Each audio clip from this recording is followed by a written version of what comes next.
السلام الله عليكم ورحمة الله تعالى وبركاته. مركز كسر وهذا جنرالك فديت ميديا هدي أتكو عشبت هاي جنرالك سبسكرايب صار لايك and share and comment si aad ula socoto muuqaal aan soo gelin gambaleelka furo maanta waxaan idiin soo gudbin doonaa warbixin aad u muhiim ah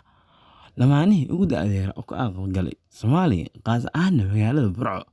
waa lamaanihii ugu da'deera kuwaas oo da'doodu lagu qiyaaso 12 jir iyo 13 jir waa arooskii ugu da'deera ee ka dhaca Soomaaliya waxaan la soo sheegayaa aan warbixin aan ku helaynaa inay hore ugu baaqatay ayagoo da'dan ka sii yar lamaanahan laakiin waalidiinta oo hadda u ogolaaday inay arooskoodii ay dhaca xilligan uuna ka dhigay alle inuu dhaco waqtigan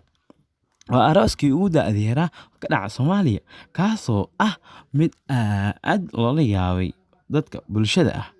la yaabeen taasoo ka dhigtay arooskii ugu da'deera mid la yaab ah baraha bulshadana ka dhigay mid maalmahan diiradda aad loo saaro waa barnaamij aad u muhiim ah kaasoo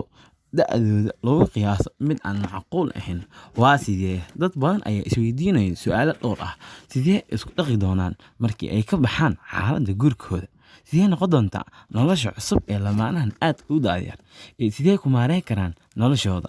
waa sidee xaaladda dhabta ah lamaanahan ugu da'yar ee is aroosay su'aalo muhiim ah ay isweydiinayaan dadka ku nool magaalada Burco taasoo haddana ay ka qayb galeen arooskoodii waa arrin aad iyo aad u muhiim ah waana wax lala yaabo lamaane sidaan oo kale u da'yar oo aqalgalana arooskoodii u dhigta si aad u muhiim ah waxaan leenahay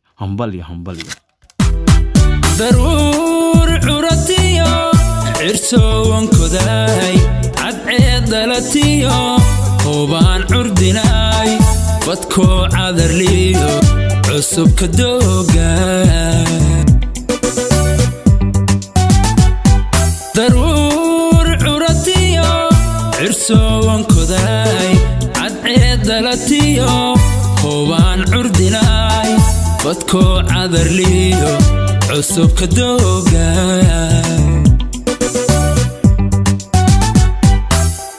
عرفت مريها عرفت وبحا